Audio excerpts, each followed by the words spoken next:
이 시간은 이제 골로새 1장 24절부터 조금 진도를 갈 수 있는 데가 좀 빨리 좀 뽑아서 얘기를 하도록 할게요.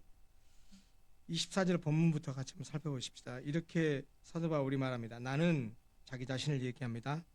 이제 너희를 위하여 받는 괴로움을 기뻐하고 그리스도의 남은 고난을 그의 몸된 교회를 위하여 내 육체에 채우노라. 오해하지 말 것은 그리스도의 남은 고난이라는 표현은 그리스도가 고난을 다 받지 못했다는 말이 아니고 그리스도가 교회를 위해서 받은 고난처럼 자기도 그리스도와 동일시해서 나도 교회를 위해서 고난을 받더라도 교회를 위해서 받는 괴로움을 기쁘게 생각한다라는 표현을 하기 위해서 그렇게 말한 겁니다. 그래서 나는 이제 너희를 위하여 받는 괴로움을 기뻐한다라고 말합니다. 지금 여러분 잘 아시다시피 이 골로새서가 옥중서신이 아니라 그랬잖아요. 지금 옥에 갇혀서 골로새 교인들에게 편지를 하고 있는데 오히려 그렇게 지금 복음 때문에 갇혀 있는 것 그리고 골로새 교회를 섬기기 위해서 자기가 받아야 할 괴로움이 있다 할지라도 자기는 그것을 기뻐한다라고 말합니다. 그러면서 그리스도의 남은 고난을 그의 몸된 교회를 위하여 내 교회에 채우노라 라고 그렇게 말씀합니다. 내가 교회의 일꾼 된 것은 하나님이 너희를 위하여 내게 주신 직분을 따라 하나님의 말씀을 이루려 함이라. 사도 바울은 자기가 이 사도로서 부르심을 받은 것에 대한 정체성을 분명히 알고 있었습니다. 이렇게 말해요. 내가 교회의 일꾼 된 것은 하나님이 너희를 위하여 내게 주신 직분을 따라 하나님의 말씀을 이루려 합니다 라고 말합니다. 그러면서 이렇게 말해요. 26절에 비밀이라는 미스테리온이라는 헬라어를 씁니다. 미스테리 영어로 그렇게 말하죠. 이 비밀이란 말을 쓰는데요. 만세와 만대로부터 감춰져 있던 것이다. 그 비밀이 뭐냐?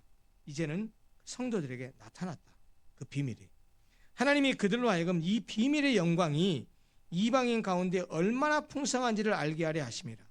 그러면서 비밀에 대한 정체를 드러냅니다. 이 비밀은 너희 안에 계신 그리스도시니 곧 영광의 소망이니라. 자, 감춰져 있던 비밀이 뭐라고요? 그리스도예요. 그리스도가 이 신비스러운 비밀이라고 말하는데 그걸 비밀이라고 말하는 이유가 뭡니까?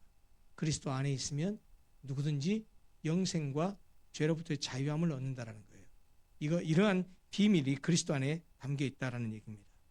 우리가 그를 전파하여 각 사람을 권하고 모든 지혜로 각 사람을 가르침은 각 사람을 그리스도 안에서 완전한 자로 세우려 함이니 이를 위하여 나도 내 속에서 능력으로 역사하시는 이 누굽니까?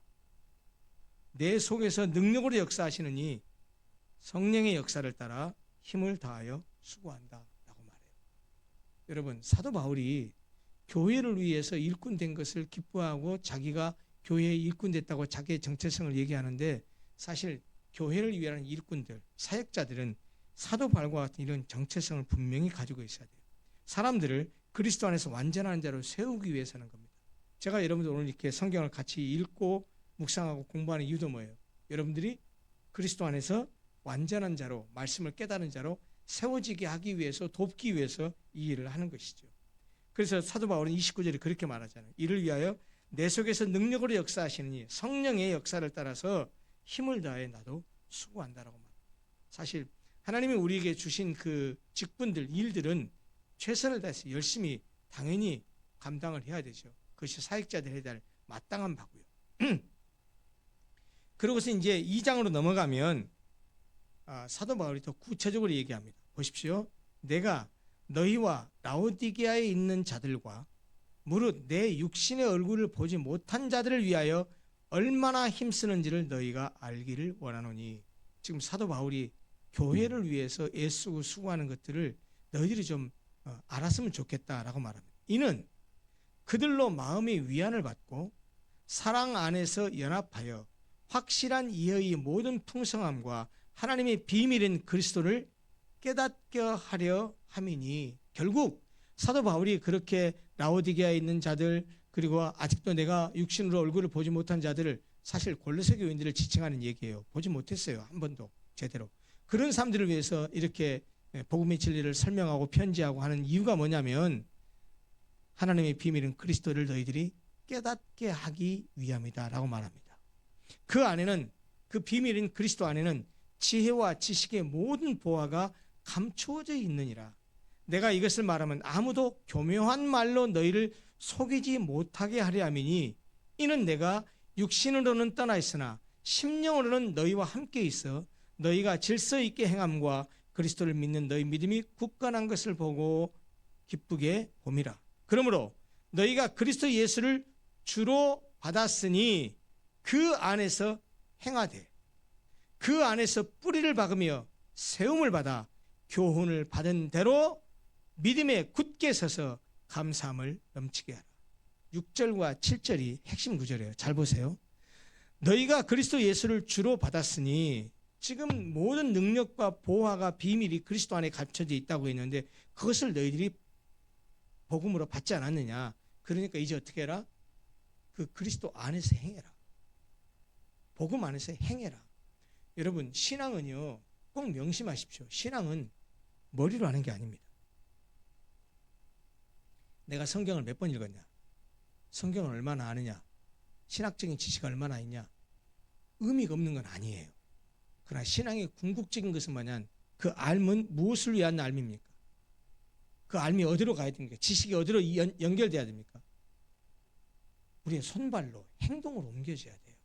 그러니까 행함이 없는 믿음은 죽은 믿음이라고 말하는 이유가 거기 있습니다. 너희가 그리스도 예수를 주로 받았으니 그 안에서 그리스도 안에 감춰진 그 비밀 안에서 복음의 진리 안에서 행하되 그 안에 뿌리를 박으며 예수 그리스도 안에 뿌리를 박으며 세움을 받아 교훈을 받은 대로 믿음에 굳게 서서 감사함을 넘치게 하라. 여러분 한번 여쭤봅니다. 여러분 청년 시기에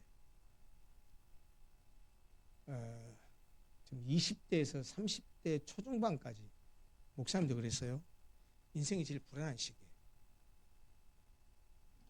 나이는 먹어가지 예는 아니고 사회인으로 직장생활도 하고 모두 하지만 내 미래가 클리어하게 나한테 주어져 있잖아요.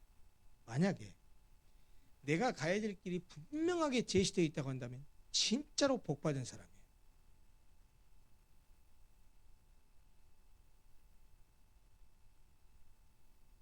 박민이가 아까 쉬는 시간에 잠깐 와서 미국에 오래 있을지 적게 있을지 모르지만 이제 교회에 대한 문제를 잠깐 얘기했는데 박민이 미국 가면 미국이 얼마나 있을지 알아? 모르지. 그 회사에서 얼마나 더 일을 할지 그리고 내가 지금부터 한 10년 후 박민이가 10년 후에 무슨 일을 하고 있을지 어떤 존재가 되어 있을지 내 경제력은 얼마나 되어 있고 내 사회적인 소셜 스테이터스는 어느 정도인지 지금 가늠할 수 있나? 전혀 모르잖아. 본인도 마찬가지야. 그래서 불안한 거예요. 불안하다 보니까 그런 안정성을 찾으려다 보니 세상 사람들이 안정성을 찾기 위해서 하는 말들에 귀가 기울어져요. 건이는 세상 사람들이 어떻게 살라고 하는 것 같아? 그런 생각 안 해봤어? 건이는 나중에 편안하고 안정된 삶을 살기 위해서 어떻게 살 생각을 하고 있어? 어떻게 할 생각을 하고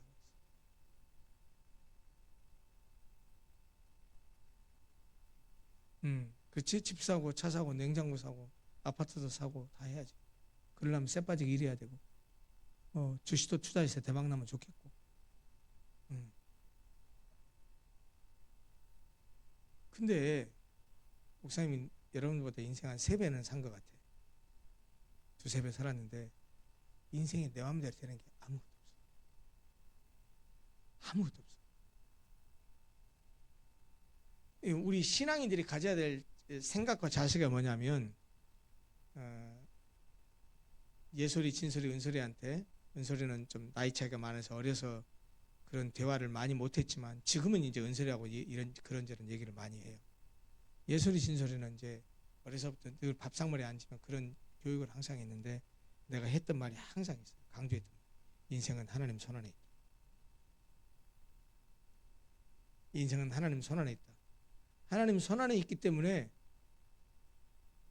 어떻게 하나님께 붙들리느냐가 중요한데 하나님이 나를 사용하려면 네가 준비돼야 돼. 네가 준비돼야 한다는 말은 무슨 말이냐? 하나님이 나를 사용할 수 있도록 준비는 누가 해야 돼? 내가 해야 돼. 절대 이 말씀대로 현혹되면 안 돼. 하나님은 미련한 자를 들어쓰셔서 지혜로운 자를 어리석게 하시고, 내가 미련하고 아무것도 없어도 하나님이 나를 세우셔서 똑똑한 놈을 무식하게 만들고 나를 그 사람보다 높이 세울 수 있어. 맞아. 하나님은 그래. 하나님은 그런 분이야. 그건 하나님께서 능력이 있다는 말을 표현하는 것이지, 네가 능력 없는 사람이 돼서 하나님이 너를 그렇게 세워지기를 소망하고 바래라 이런 말 하는 것은 아니야. 하나님의 손안에 있고 하나님이 우리를 들어서 사용하기 때문에 나는 그렇게 하나님께 쓰임받기 위해서 나는 어떻게 해야 돼? 나는 내 입장에서는 대가리 깨지게 준비해야지. 나는 이만큼 준비하고 이 사람은 저 사람 내 옆에 사람은 이만큼밖에 준비 안 했는데 나는 안 쓰시고 하나님이 저 사람을 써. 그건 하나님 소관이고 나는 어떻게 해야 돼? 하나님이 이 사람을 쓸지 저 사람을 쓸지 고르는 것이니까 나는 어떻게 해야 돼? 적어도 하나님 나를 선택할 수 있도록 내가 준비된 자가 돼야지. 아까 얘기했지만 성경에 그런 말이 있지만 여러분 가만히 그냥 일반적으로 생각해 보세요. 부엌에서 주방에서 칼질을 하는 주부가 칼 가지고 생선을 자르는데 잘 안 잘려. 그럼 어떻게? 칼을 갈거나 칼을 바꾸거나. 칼을 바꾼다면 어떤 칼로 바꾸겠어 주부가? 더 좋은 칼, 잘 되는 칼이지. 하나님이 당신의 일을 하기 위해서 사람을 사용해서 당신의 일을 하시는데, 하나님은 아주 무식한 놈을 들어서도 유식한 사람을 무식하게 만들 수 있는 분이라니까. 하나님은 그런 분인 거 맞아. 근데 하나님이 일을 하실 때 할 수만 있으면 어떻게 하는 것이 효율적일 것 같아? 좋은 칼로 하는 것이 더 효율적이지 않겠어? 다시 말해요. 하나님이 누구를 선택하냐는 하나님 몫이야. 근데 하나님이 하실 일이야. 우리는 어떻게 해야 돼? 누구를 하나님이 쓰실지 알아 몰라. 우리가 준비되어야 된다면 어떻게 해야 돼? 내가 갈고 닦아놔야지. 내가 뭔가 능력과 실력을 키워야 되는 이유가 그거예요. 두 번째, 능력과 실력이 있으면 뭐해?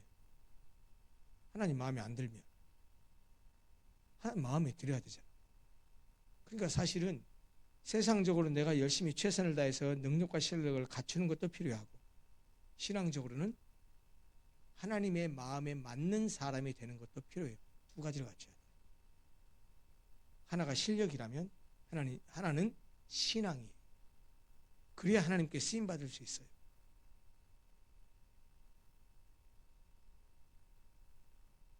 (7절에) 있는 말씀처럼 그 안에 뿌리를 박으며 예수 그리스도의 그 비밀 안에, 예수 그리스도의 능력 안에 뿌리를 박으며 복음 안에 뿌리를 박으며 세움을 받아서 그리스도께서 말씀하신 복음 안에 있는 그 교훈을 받은 대로 믿음에 굳게 서서 감사함을 넘치게 하라.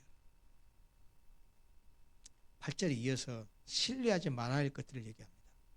누가 철학과 헛된 속임수로 너희를 사로잡을까 주의하라. 이것은 아까 제가 배경적인 설명을 했을 때 말씀드렸지만, 이 영주주의나 히랍 철학과 같은 그런 세상의 철학적 사조로 복음을 무시하거나 복음과 다른 이야기라고 하는 거, 거기에 사로잡히지 말아라. 그건 속임수다라는 말을 합니다. 이것은 사람의 전통과 세상의 초등학문을 따르며 그리스도를 따름이 아니니라. 여기서 좀 한 가지 말하고 싶은 얘기가 있어요. 사도 바울이 철학을 언급을 했는데, 이 철학과 헛된 속임수로 너희를 사로잡을까 주의하라고 말하면서 이렇게 평가했어요. 철학과 소위 헛된 속임수라고 말하는 것들을 통칭해서 철학을 뭐라고 말하느냐? 사람의 전통과 세상의 초등학문이라고 말을 했어요. 그렇게 평가했어요. 근데 여러분, 사도 바울은 위대한 철학자입니다. 사도 바울은 당대의 플라톤 철학과 신플라톤주의에 정통한 사람입니다. 그럼에도 불구하고 그가 철학 박사였음에도 불구하고 철학은 세상의 초등학문이라고 말합니다. 철학을 하나도 모르는 사람이 철학은 세상의 초등학문이라 라고 말했으면 철학을 무시한다고 말할 수 있을지 모르지만 사도 바울 자체가 대단한 위대한 철학자였습니다. 그러나 그것은 복음과 견주어 보면, 그리스도와 견주면 세상의 초등학문과 같은 것이다. 그러니까 철학을 따를 것이 아니고 뭐를 따라라? 그리스도를 따라라 라고 말해요. 그러니까 세상의 초등학문인 철학을 따르는 것은 그건 그리스도를 따르는 것이 아니다 라고 말합니다. 여러분, 우리가 신앙생활 할 때도 꼭 기억하십시오. 교회의 모든 것을 결정하거나 판단하거나 운영하거나 앞으로 나아갈 때 사람의 지혜, 세상적인 어떤 방법 참고하는 것은 어떨지 모르지만, 그러나 결정적인 근거, 판단의 근거, 판단의 기초는 성경, 복음, 그리스도, 하나님에게 있어야 돼요. 그렇지 않으면 굉장히 자기는 지혜롭게 말하고 합리적으로 말한다고 말하지만 그것은 반신앙적인, 반성경적인 판단이 될 수가 있습니다. 조심해야 됩니다. 9절, 그 안에는 신성의 모든 충만이 육체로 거하시고 너희도 그 안에 충만하여졌으니 그는 모든 통치자와 권세의 머리시라. 지금 그리스도에 대해서 계속 지금 얘기하는 거예요. 또 그 안에서 너희가 손으로 하지 아니한 할례를 받았으니, 여쭤봅니다. 할례가 뭡니까? 오늘날로 말하면 포경수술이에요. 이 할례는 이스라엘 백성들이 하나님께 선택된 백성이라는 사실을 표시하는 표식에 해당돼요. 하나님께서 아브라함에게 행하라고 말씀하셨고 아브라함의 모든 자손은 행하라고 말했는데 그 할례는 뭐예요? 손으로 육체에 행해요. 그런데 보세요. 여기 지금 바울이 뭐라고 말했냐? 너희가 손으로 하지 아니한 할례를 받았다고 말합니다. 이게 뭔 소리예요? 할례는 본래 뭐예요? 남자 성기 끝에 있는 표피를 잘라내는 거란 말이야. 오늘 말하면 포경수술이란 말이에요. 왜 남자만 했냐? 고대 사회는 남자가 모든 사람을 대표하는 것인가 그런 것이죠. 그러니까 어쨌든 그런 것을 하는 것으로 하나님께 선택된 백성이라는 사실을, 하나님이 백성이라는 사실을 표시하는 것이었는데 그건 분명히 육체에 행하는 거예요. 손으로 행하는 거예요. 근데 지금 바울이 뭐라고 말해요? 손으로 하지 아니한 할례를 받았대요. 뭘 말해요? 바울이 다른 곳에서 그렇게 말해요. 표면적 할례와 이면적 할례를 말해요. 표면적 할례는 육체에 받는 거래요. 이면적 할례는 육체 뒤편에 받는 거예요. 그게 뭐냐? 영혼에 받는 거래요. 마음에 받는 거래요. 다시요. 할례가 뭐의 표라고요? 하나님의 백성이라는 표라니까요. 근데 그것을 구약시대는 몸에다가 하는 것으로 표식을 삼았는데 그 할례를 몸에다 하지 않고 마음에다 할례를 행한대요. 마음의 할례를 행했다는 말은 무슨 말이에요? 마음의 할례를 받아서 그 마음에 받은 할례가 무엇의 증거라는 거야? 하나님의 백성이라는 증거라는 거야. 그게 뭘까요? 그 예수에 대한 믿음이에요. 성령으로 받는 할례를 말하는 거예요. 그러니까 표면적으로 받는 할례는 육체에 받는 것이지만 이면적으로 받는 할례는 마음에 받는 것이요. 그리고 마음이 받는 그 할례가 하나님께 성령의 역사로 받는 예수 그리스도를 구주로 고백하고 믿는 그 믿음을 갖는 것, 그것을 할례라고 말해요. 그러면서 이렇게 말해요.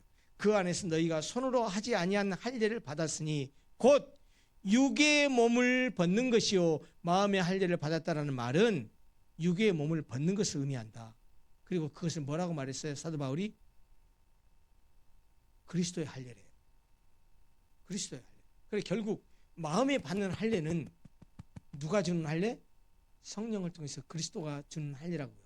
내가 육의 몸을 벗어버리고 그리스도께 속했습니다. 그리스도와 연합되었습니다. 라고 하는 것을 말하는 것이, 그것이 마음의 할례라는 거예요.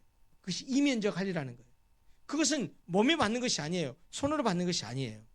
그러면서 이렇게 말해요. 12절. 너희가 세례로 그리스도와 함께 장사되고 또 죽은 자들 가운데서 그를 일으키는 하나님의 역사를 믿음으로 말미암아 그 안에서 함께 일으키심을 받았느니라. 보세요. 죽고 일으키셨대요. 자, 물어봅니다. 세례라는 말 뜻이 뭐예요? 우리말 세자가 무슨 세자예요? 씻을 세자예요? 예도래자, 예식할 때 예자예요. 자, 밥티조마에 헬라어로 밥티조마이라는 말이 물에 담그다, 물에 잠기다 이런 뜻이에요. 자, 세례는 씻는 의식이에요. 뭘 씻어요? 더러운 걸 씻지. 몸의 때를 씻는 것이 아니고 영혼의 때를 씻는 거야. 영혼의 죄를 씻는 거야. 근데 세례를 베풀 때 뭘로 베풀어요? 물로 베풀어요. 상징이에요. 물은 뭘 말해요? 씻음의 상징이야. 근데 죄 더러운 것은 물로 씻죠. 그래서 물로 세례를 베푸는데 그 우리가 씻는 것은 몸의 때가 아니고 영혼의 때란 말이에요. 죄란 말이에요. 그 죄는 무엇으로 용서될 수 있고 죄는 무엇으로 씻김받을 수 있어요? 그리스도의 피예요. 그러니까 세례를 받을 때 행하는 물은 뭘 상징해요? 그리스도의 피를 상징해요. 원래 세례는 침례였죠. 침례라는 말을 침자가 무슨 침자라고? 잠길 침자라고. 잠길 침자. 아, 이번 홍수에 많은 가구들이 침수되었습니다 할 때에서는 그 침, 잠길 침자야. 잠기는 거야. 어디에 잠기는 거야? 물에 잠기죠. 물이 뭐라고? 물이 뭘 상징한다고? 그리스도의 피를 상징한다고. 물에 잠근다라는 말은 무슨 말이야? 그리스도의 피에 푹 잠긴다라는 거예요. 자, 침례할 때 물속으로 들어가죠. 들어갈 때는 죄인으로 들어가요. 예수의 피에 잠겨요. 예수의 피에 씻김받고 일으키심을 받아요. 다시 나와요. 나올 때는 뭘로 나와요? 죄가 씻긴 의인으로 나와요. 들어가는 것은 죽는 걸 의미해요. 물에 잠기는 죽는 걸 의미해요. 들어갔다가 나오는 건 뭘 의미해요? 다시 사는 걸 의미해요. 그래서 침례 받을 때 들어가는 것은 그리스도와 함께 죽고 그리스도와 함께 다시 일으키심을 받는 것, 다시 살아난 것, 새 사람으로 변화된 것을 상징하고 의미하는 거예요. 크게 세례의 의미예요. 다시 보세요. 이제 12절 다시 보세요. 너희가 세례로 그리스도와 함께 장사되고, 세례 받을 때 우리는 이미 그리스도와 함께 죽었어요. 뭐에 대해서 죽었어요? 죄에 대해서 죽은 거예요. 또 죽은 자들 가운데서 그를 일으키신 하나님의 역사를 믿음으로 말미암아, 자 여러분, 예수 그리스도께서 죽었어요. 그 죽은 자들 가운데서 예수 그리스도를 다시 일으키셨어요. 다시 부활시키셨어요. 그 하나님의 역사를 우리가 믿어요. 우리는 부활을 본 적이 없어요. 근데 우리는 예수 그리스도가 죽음에서 이기시고 부활했다는 사실을 믿어요. 그 믿음으로 말미암아 그 믿음을 가져요. 우리는 예수 그리스도가 나를 위해서 죽고 나를 위해서 부활하셨다는 사실을 믿어서 세례를 받는데, 그 믿음을 갖고 그 안에서 그리스도의 다시 부활하심을 안에서 함께 일으키심을 받은 거예요. 그게 우리가 받은 세례의 의미예요. 13절. 또 범죄와 육체의 무할례로 죽었던 너희를 하나님이 그와 함께 살리시고 우리의 모든 죄를 사하시고 우리를 거스르고 불리하게 하는 법조문으로 쓴 증서를 지우시고 제하여 버리사 십자가에 못 박으시고. 이건 좀 설명을 해야 돼요. 여기 전부 다 율법적인 것을 가르쳐요. 범죄와 우리가 지은 죄예요. 육체의 무할례. 여러분, 할례를 받지 못하는 사람이 누굽니까? 구약시대 이방인들이에요. 이방인들. 그러면 할례를 받지 못하는 사람, 육체의 무할례자라는 말은 무슨 말이냐면 하나님의 백성에서 벗어난 자들이에요. 이것을 쉽게 말하면 죄 속에 있는 백성들을 말해요. 그렇게 무할례로 죽었던, 믿음이 없어서 하나님과 관계없이 하나님 밖에 있었던 너희를 하나님이 그와 함께 살렸어요. 그가 누구예요? 예수 그리스도와 함께 살리시고 우리의 모든 죄를 사하시고 우리를 거스르고 불리하게 하는 법조문으로 쓴 증서. 이 법조문으로 쓴 증서가 뭘 말하죠? 율법입니다. 율법은 우리에게 이거 해라 저거 해라, 이거 하지 마라 저거 하지 말아라 그러는데 그것을 지키는 사람 아무도 없어요. 그래서 우리로 하여금 그 율법을 갖다 들이대면 우리는 다 불리하고 율법에 다 거스르는 죄인이 돼요. 그런데 그 증서를 하나님이 어떻게 하셨느냐? 예수의 피로 지우시고 제하여 버리사 그것을 십자가에 못 박아 버리셨대요. 그러니까 다시 말하면 그리스도 안에 있는 자에게는 그 율법적 조문이 의미가 없는 거예요. 더 이상 그것이 우리를 죽이는 것이 아니에요. 15절. 통치자들과 권력 권세들을 무력화하여 드러내어 구경거리로 삼으시고 십자가로 그들을 이기셨느니라. 여러분 보세요. 예수님을 십자가에 못 박을 때까지의 과정을 보면 다 통치자들, 권세자들이 그렇게 했어요. 만약에 예수님이 십자가에 못 박혀 죽으셔서 그걸로 끝나버렸다고 한다면 그들이 승리했을지 모르지만 오히려 그들을 무력화시켰어요. 어떻게? 죽음을 이기고 부활하심으로. 그래서 그들을 오히려 구경거리로 삼으시고 십자가로 그들을 이기셨다라고 성경이 말합니다. 그러므로 16절 먹고 마시는 것과 절기나 초하루나, 초하루가 한자로 뭐라고 말해요? 월삭. 월삭. 그래서 우리가 매월 초한 첫날에 월삭 예배 드리잖아요. 그 월삭을 말해요. 절기나 초하루나 안식일을 이유로 누구든지 너희를 비판하지 못하게 하라. 무슨 말이냐면 너희들이 지금 율법에서 자유로워졌기 때문에, 율법에는 이거 먹으면 안 된다, 이거 마시면 안 된다, 이것만 먹어야 된다. 예를 들면 율법에 보면은 뭐 돼지고기, 뭐 굽이 갈라진 거, 뭐한 거, 이런 뭐 되새김질하는 거, 이런 여러 가지 얘기를 해가지고 그만 음식들이 있잖아요. 게다가 이런 절기 저런 절기, 그다음 월상 뭐 지키고 뭐 지키고 뭐 가지고 뭐 해라 이렇게 말하는데, 복음 안에 있는 사람들은 이미 그것들은 예수께서 이루신 거기 때문에 그 안에 구속될 필요가 없어요. 이걸 지키지 않아도 돼요. 그런데 너희들은 왜 절기도 월삭도 안식일도 안 지키냐 하는 이유로 너희를 비판하지 못하게 해라 라고 말하고 있는 거예요. 이것들은 장래일의 그림자이나, 자, 이것들이 뭘 가르쳐요? 앞에서 얘기한 모든 것들, 율법적인 규정들을 다 말해요. 율법적인 규정들은 다 장래일에 뭐라고요? 여러분, 그림자는 반드시 뭐가 있어야 생겨요? 실체가 있어야 그림자가 생겨요. 그러면 그림자라고 한다면 실체는 뭘까요? 그것을 뒤에 몸이라고 표현한 거예요. 이것들은 장래일의 그림자이나, 장래일은 보면 구약시대의 모든 율법적인 것들은 구약시대에 보면은 장래가 언제예요? 신약을 가리켜요. 구약시대에 말했던 그 모든 것들은 장래일에 신약시대에 올 그림자다. 그러면 실제로 신약시대에 온 몸은, 실상은 뭐냐? 뭐라고 말해요? 그리스도고 말해요. 그러니까 결국 잘 들으세요. 구약의 모든 율법적 규정은 누구를 가리키는 거예요? 예수 그리스도를 가리켜요. 언제가 될지 모르지만 조만간 내가 작년에 미리 예고한 대로 레위기에 나오는 5대 제사에 대한 설교를 시리즈로 5주를 할 겁니다.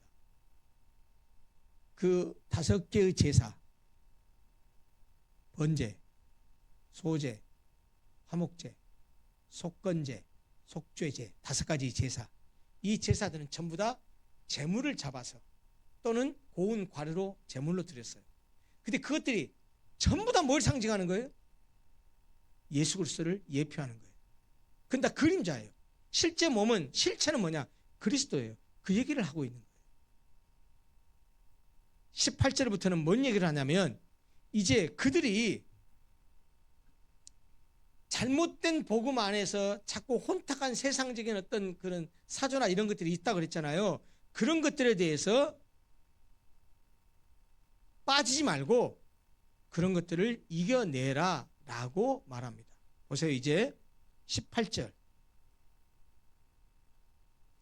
아무도 꾸며낸 겸손과 천사 숭배를 이유로 너희를 정죄하지 못하게 하라. 이미 골로새 교회 안에 이런 잘못된 사조들이 들어왔다는 거예요.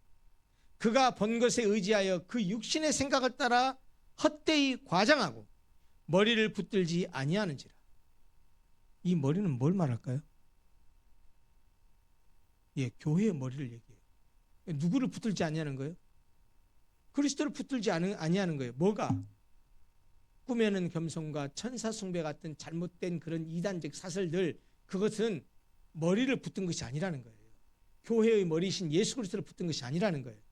온 몸이 머리로 말미암아 마디와 힘줄로 공급함을 받고 연합하여 하나님이 자라게 하심으로 자라난다. 자, 그러면 우리가 신앙적으로 자라나려면 어떻게 해야 된다는 얘기예요? 머리를 붙들어야 돼요. 머리가 뭐예요? 그 몸은 우리는 지체죠. 이 그리스도의 몸이 뭐라 그랬어요? 교회란 말이에요. 여러분 잘 들으세요. 이제 왜 교회 중심의 신앙생활을 해야 되느냐를 명확하게 얘기하고 있어요. 목사님 얘기를 할게요. 목사님이 지금 목사가 돼서 목회를 하고 있지만 평생을 살면서 늘 믿음이 좋았을까요? 안 그랬어요. 나도 여러분들만한 시대 때 늘 고민하고 여러 가지 실수와 잘못과 죄를 짓고 그렇게 살았어요. 나를 제일 괴롭혔던 것이 뭐냐? 내가 대학을 가고 나서 주님과 동행하는 영적인 삶을 잃어버렸어요. 연애하느라고. 당신이 연애했던 상대가 지금 집사람이 아닙니다.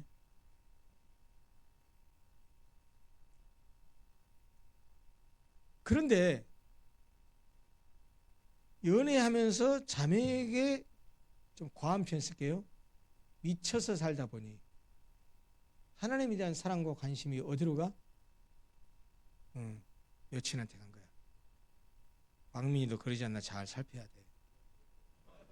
오직 너는 자식아 뭐 너는 아니야? 살펴야 돼. 근데 월요일부터 토요일도 늘 말씀 보고 기도하고 경건 생활하고 그랬으면 좋은데 고등학교 때까지 다 이렇게 철저하게 감시와 압력과 이 억제된 삶을 살다가 대학 가니까 너무 자유롭잖아. 마치 이렇게 스프링이 이렇게 막 압축됐다가 노니까 팍 튕기듯이. 그렇다고 내가 막 방탕하고 살았냐 그러진 않았어요. 그러나 어쨌건 주님과 동행하는 삶을 살지 못했어요. 그러다 보니까 주일날 교회 와서 주일학교 성가대 지휘하고 찬양대 앉고 뭐 청년부에서 뭐 임원으로 일하고 막 이렇게 하다 보면 스멀스멀 안에서 양심의 가치가 올라. 야 윤병, 일주일 동안 성경 한 구절도 안 읽어보고 기도도 안 했으면서 애들한테 가르칠 때는 여러분 말씀 보고 살아야 돼요. 기도하면서 살아야 돼요. 너 이게 이런 이중인격과 이런 외식을 하는 게 가당키는 한 일이야. 야, 이 이중인격자야. 이 위선자야. 그런 내 내면의 외침을 엄청 많이 들었어요. 여러분들 혹시 그런 경험 안 해봤어요? 그런 속에서 얘기가 나오면서 어떤 생각까지 이제 이르게 되느냐. 내가 이렇게 주님과 동행하는 삶도 살지 못하고 종교 생활만 하다가 주일날 와서 교회에서 막 이것저것 다 막 믿음인 척 하는 것 하나님은 다 아셔. 위선을 다 아셔. 내가 이렇게 예배 드리는 거 하나님께 안 받으실 거야. 그러면 이렇게 내가 마음도 불편하고 이런 상태에서 예배 드리니 차라리 에이씨 이럴 때 놀러나 가고 뭐 해버리지 라는 생각을 했을까 안 했을까? 엄청 많이 했어. 그리고 그것이 그렇게 하는 것이 잘하는 건 줄 알았어요. 차라리 예배 안 드리는 것이 잘하는 건 줄 알았어요. 그래서 나도 교회를 떠나버리려고 생각을 했는데 그러면서도 맨날 교회는 갔어. 가면 제가 제일 힘든 게 뭔지 아세요? 내가 언젠가 고백했잖아. 찬양대 앉아서 왜 그렇게 그 당시에 부르는 그 찬송에 그 찬송을 많이 부르는지 예배 드릴 때마다 거룩 거룩 거룩. 그런데 나는 일주일 동안 안 거룩하게 살았는데 근데 입으로는 거룩거룩 해야 되는데 얼마나 위선적이야. 그래서 나 이거 성가대 못하겠다 이랬거든요. 굉장히 이게 양심적인 사람 같고 굉장히 이게 신앙적인 다른 생각을 하는 것 같죠. 속지 마세요. 그거 마귀의 속삭임입니다. 내가 만약 그런 소위 양심의 소리라고 하는 그 생각 때문에 교회를 떠났다고 한다면 다시 하나님의 은혜를 받을 수 있었을까요? 조직신학에서 은혜의 통로, 하나님께서 우리에게 은혜를 주신 통로가 말씀과 기도와 성례래요. 이게 베풀어지는 것이 어디예요? 교회 말고는 없어요. 아무리 그렇게 양심의 가책을 받고 힘들어한다 할지라도 교회를 떠나게 되면 다시 회복되고 다시 은혜 받을 수 있는 환경이 주어지잖아요. 명심하십시오, 여러분. 앞으로 인생을 살아가다가 수많은 부침과 수많은 어려움이 닥쳐올 겁니다. 그리고 어떨 때는 야, 진짜 하나님 있어? 하나님 있으면 나한테 이런 고난과 이런 어려움을 줄 수 있어? 내가 하나님께 어떻게 했는데? 이런 시간이 올지도 모릅니다. 그러고 나면 에이씨 하고 교회를 박차고 나갈 수도 있습니다. 그러나 절대로 별짓은 다 해도 교회는 떠나지 마십시오.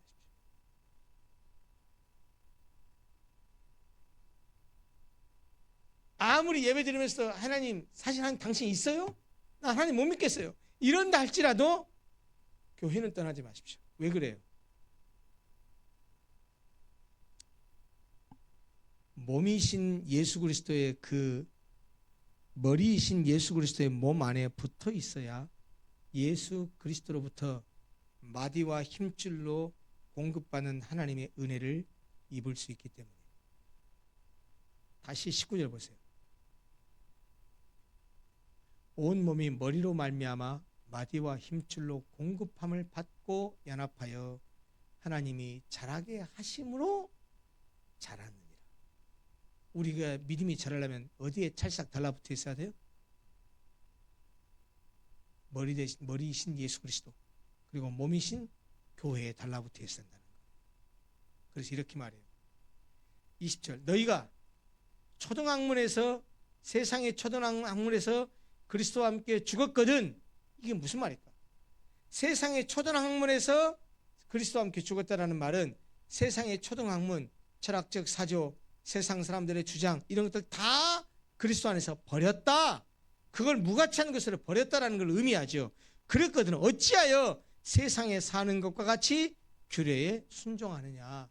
또다시 율법에 속해가지고 내가 이렇게 뭘 해야지 하나님께 은혜 받고 내가 이렇게 뭘 해야지 구원받고 이런 생각하지 말아라. 그건 잘못된 복음이다 라고 말합니다. 곧 붙잡지도 말고 맛보지도 말고 만지지도 말라 하는 것이니 뭔 얘기예요 이거? 선악과 얘기하는 거예요. 선악과 얘기하는 거라고. 붙잡지도 말고 맛보지도 말고 만지지도 말라고 선악과에 이건 물론 확장적으로 표현한 거예요. 만지지 말고 먹지 말라 그랬잖아요. 예? 먹지 말라 그러는데 이거 만지지도 말라고 했다고 하와가 그렇게 확장적으로 말하잖아요. 그 얘기를 끄집어 내오면서 붙잡지도 말고 맛보지도 말고 만지도 말라 하는 것이니 이 모든 것은 한때 쓰이고는 없어지리라. 뭐가 그렇다라는 거예요? 뭐가 그렇다는 거예요? 세상의 초등학문, 그 다음에 율법적인 규례 그런 것들이 그렇다라는 거예요. 그것은 너희들에게 전혀 유익한 것이 아니다 라고 말해요. 그러면서 왜 사람의 명령과 가르침을 따르느냐. 우리가 붙들어야 될 것, 우리가 따라야 될 것, 우리가 접붙임 받아야 될 것, 우리가 붙들림 받아야 될 건 뭐밖에 없다라는 거예요. 머리이신 예수 그리스도밖에 없다라는 것을 얘기해요. 이런 것들은 자의적 숭배와 겸손과 몸을 괴롭게 하는 데는 지혜 있는 모양이나 오직 육체 따르는 것을 금하는 데는 조금도 유익이 없느니라. 자, 그러니까 자의적 숭배, 지 마음대로 숭배하는 거예요. 겸손, 자의적 겸손, 몸을 괴롭게 하는 것 이런 데는 지혜 있는 모양이나 그렇게 보일지 모르지만 육체 따르는 것을 금하는 데는 그것이 유익하게 하는 효과가 전혀 없다. 그러니까 자, 지금 사도 바울이 여기까지 무슨 얘기를 하냐면 세상을 따르거나 육체를 따르지 말아라. 오직 그리스도를 따르라. 그래서 그 다음 3장 1절로 넘어가면 맨 먼저 하는 말이 뭐예요? 너희가 그리스도와 함께 죽고 그리스도와 함께 다시 살아났으니까 이제는 땅의 것, 육체의 것을 추구하지 말고 위의 것을 찾아라. 위의 것을 바라봐라. 위의 것을 소망하라 라고 이야기합니다. 그러니까 결국 사도 바울이 2장까지 해서 말하고 싶었던 핵심적인 내용은 뭐냐면 너희들이 지금 여러 가지 세상적인 사조와 철학과 이런 것들로 인해서 여러 가지 영향을 받고 얘기를 들었는데 그거 따르지 말아라. 그거 아니다. 너희들이 붙들어야 될 것, 너희들이 따라야 될 것 예수 그리스도밖에 없다. 예수 그리스도가 완전하고 예수 그리스도가 가장 우월한 것이다 라고 얘기합니다. 그리고 그 복음 안에 든든히 서야 하고 그러려면 어떻게 해야 되느냐. 이제 3장에서 구체적으로 이렇게 행동하고 이렇게 살아라 라고 하는 것을 제시해 줍니다. 그래서 쉬었다가 3장, 4장 마무리하도록 하십시다.